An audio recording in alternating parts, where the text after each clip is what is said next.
Hello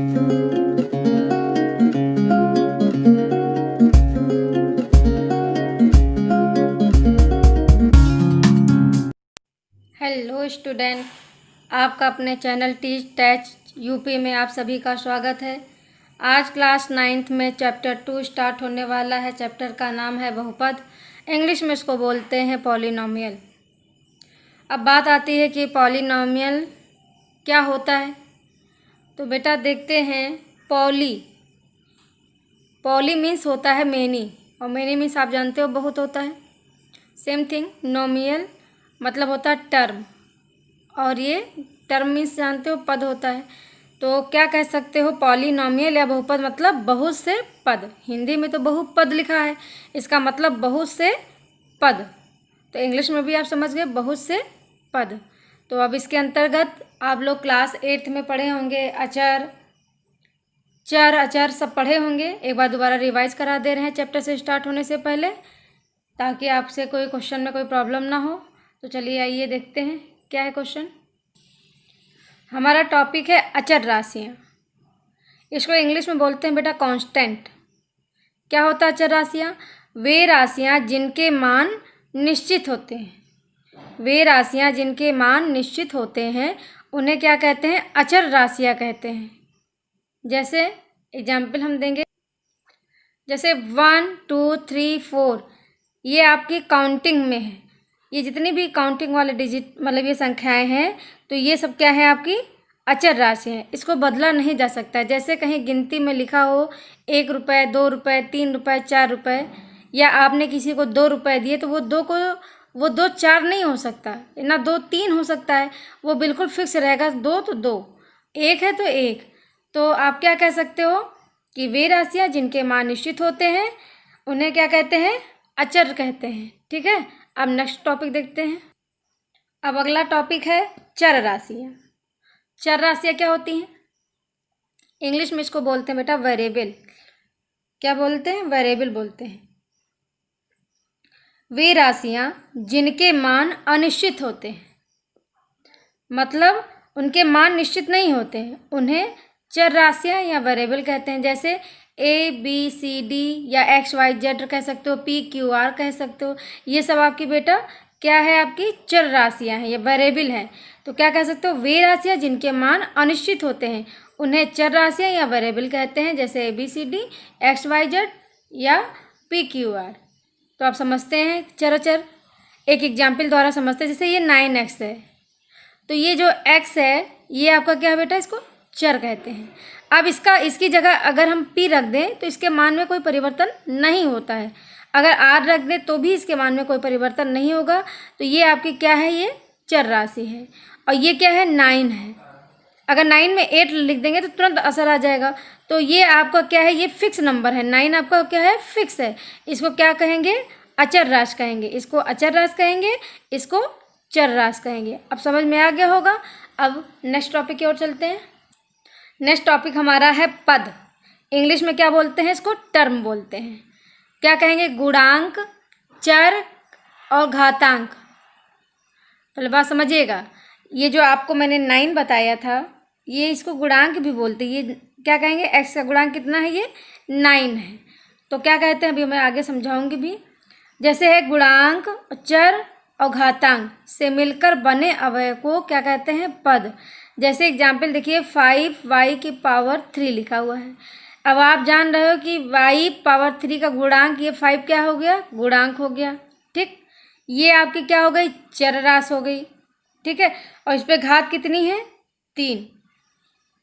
कितने घात? 3। तो क्या कहेंगे? गुणांक इसमें 5 है, चर कितना है? ये y चर है, और घात कितनी है इसकी? 3। तो समझ गए आप टर्म, पद या टर्म को समझ गए ना? क्या? गुणांक, चर और घातांक से मिलकर बने अवयव को क्या कहते हैं? पद कहते हैं। अब चलते हैं नेक्स्ट टॉपिक की ओर। अब आती है बात मेन टॉपिक पे, बहुपद। इंग्लिश में बोलते हैं पॉलिनोमियल। क्या कहते हैं? ऐसे बीजीय व्यंजक जिनमें चर राशियाँ केवल ऋणेतर पूर्णांक हो। ऋणेतर पूर्णांक क्या मतलब? 0 और धनात्मक पूर्णांक हो। 0 आपका क्या है? ऋणेतर पूर्णांक है। केवल इसमें धनात्मक नहीं लिख सकते हो, केवल धन पूर्णांक आप नहीं ले सकते हो। जीरो आपका क्या है, ऋणेतर पूर्णांक है, ना तो वो जो है धनात्मक है ना तो ऋणात्मक है, लेकिन वो ऋणेतर पूर्णांक के अंतर्गत लिखते हैं। तो इसमें क्या करेंगे, ऐसे बेजीय व्यंजक जिनमें चर राशियाँ केवल ऋणेतर पूर्णांक हो, घात के रूप में भी हो, वो क्या कहलाता है, बहुपद कहलाता है। अर्थात देखिए इधर a0 a1x a2x square plus a3x cube dot dot an x की पावर n।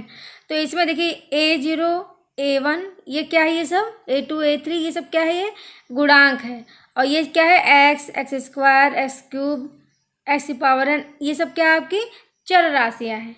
तो जैसे कहा जाए x का गुणांक कितना है, तो आप क्या कहोगे a1, x स्क्वायर का गुणांक कितना है a2, x क्यूब का गुणांक क्या है a3।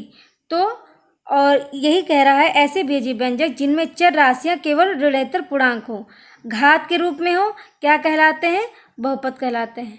आगे देखते हैं, ये मैंने बताया जहाँ a0 a1x a2 a3 ये a की पावर n ये क्या है, वास्तविक संख्याएं हैं। वास्तविक संख्याओं के बारे में मैंने बताया था कि परिमेय अपरिमेय संख्याओं के समूह को क्या कहते हैं, वास्तविक संख्याएं कहते हैं।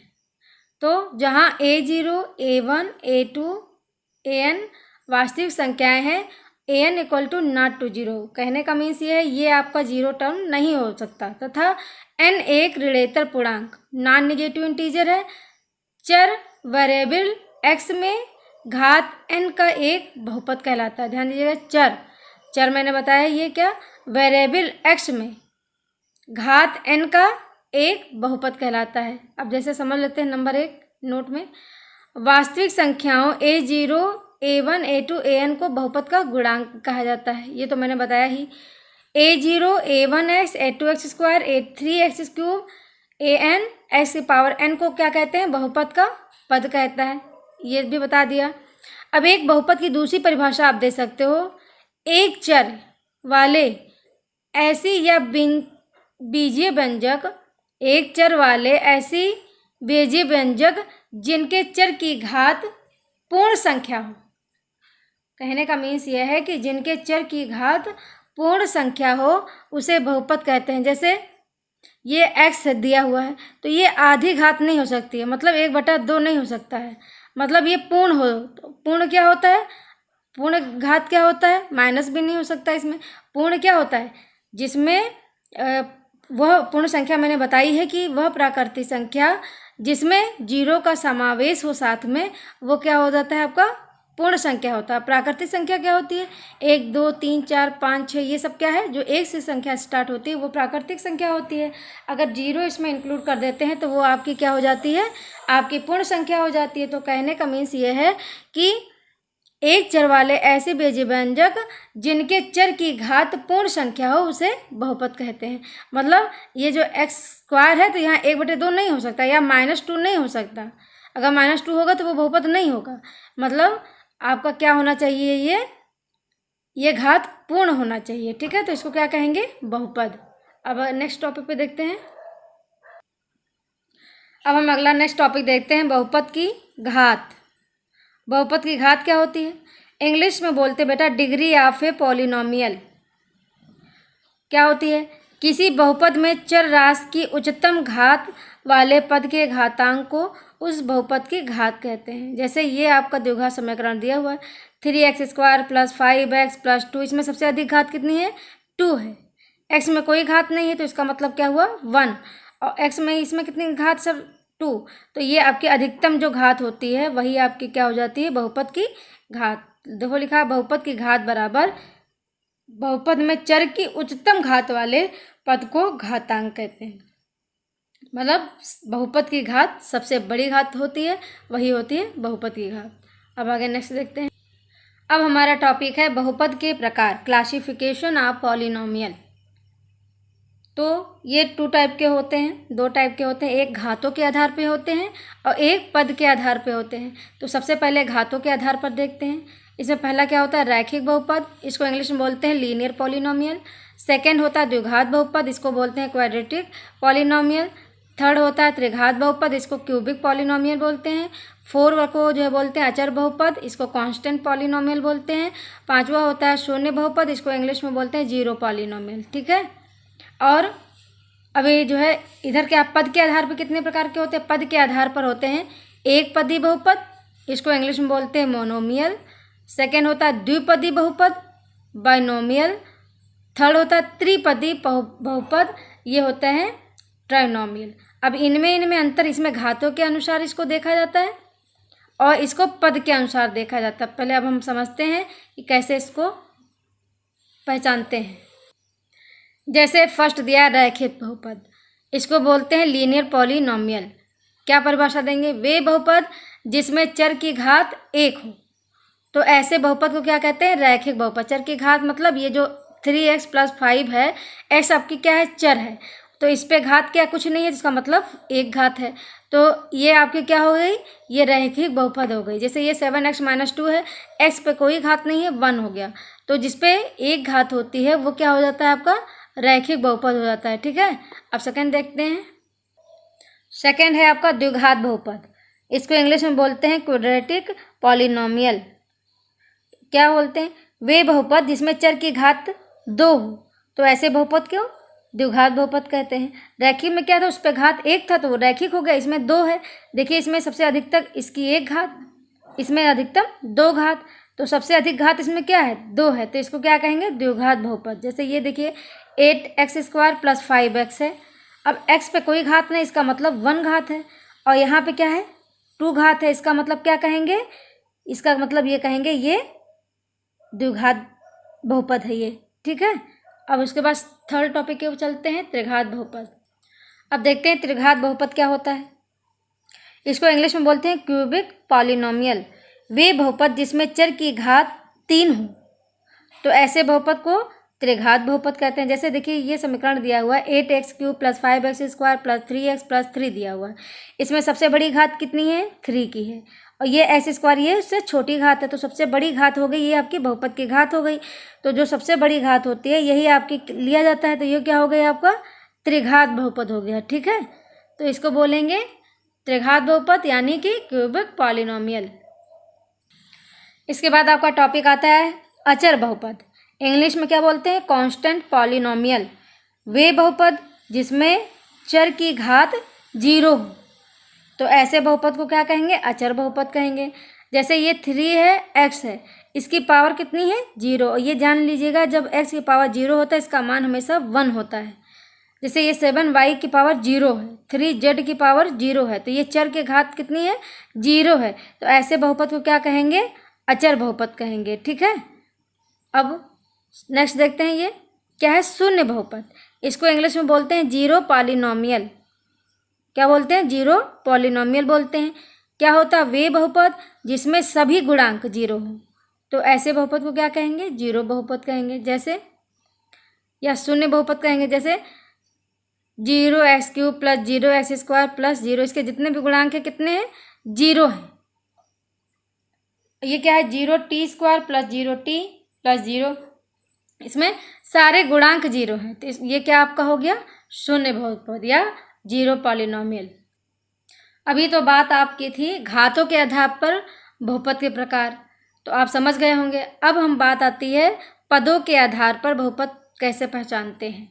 सबसे पहला एक पदी बहुपद, क्या बोलते हैं इंग्लिश में? मोनोमियल। ध्यान रखिएगा, ये मोनोमियल बोलते हैं। ऐसे बहुपद जिसमें केवल एक पद हो, जैसे अब पहले उसमें घातों की बात हो गई, अब इसमें पद की बात हो रही। जैसे ये देखिए, ये पूरा एक पद हो गया। ठीक है, तो ये आपका क्या हो गया? एक पदी बहुपद हो गया। ऐसे बहुपद जिसमें केवल एक पद हो तो वो क्या हो जाएगा? एक पदी बहुपद। द्विपदी बहुपद में क्या है? इसको इंग्लिश में बोलते हैं बाइनोमियल बोलते हैं। ऐसे बहुपद जिसमें केवल 2 पद हो, देखिए एक पद ये, एक पद ये, तो ये कितने हो गए? 2 पद। इसमें भी देखिए एक पद और ये 2 पद, तो ये क्या हो जाएगा आपका? द्विपदी बहुपद या बाइनोमियल बहुपद। तो अब इसमें देखिए थर्ड में क्या है? त्रिपदी बहुपद, इंग्लिश में बोलते हैं ट्राइनोमियल बोलते हैं इसको। त्रिपदी बहुपद को इंग्लिश में ट्राइनोमियल बोलते हैं। इनकी क्या डेफिनेशन है? ऐसे बहुपद जिसमें केवल 3 पद हो। देखिए अभी तक क्या था? एक पदी में क्या था? एक पद था। द्विपदी में 2 पद थे। त्रिपदी में क्या है? 3 पद, एक पद, 2 पद और 3 पद, तो ये ऐसे जो है क्या कहेंगे, इसको त्रिपदी बहुपद कहेंगे या ट्राइनोमियल कहेंगे। ठीक है, तो आपके इस चैप्टर में आपके लेवल में इतना ही था। अब अगले नेक्स्ट वीडियो में इसका जो है 2.1 स्टार्ट होगा। उम्मीद है आज का वीडियो जो है समझ में आया होगा, इसके बेस को समझ लिए होंगे। एक बार इसको जो है नोट्स बना लेंगे, इसको ट्राई कर लेंगे, फिर अगले नेक्स्ट वीडियो में आपका 2.1 स्टार्ट होगा।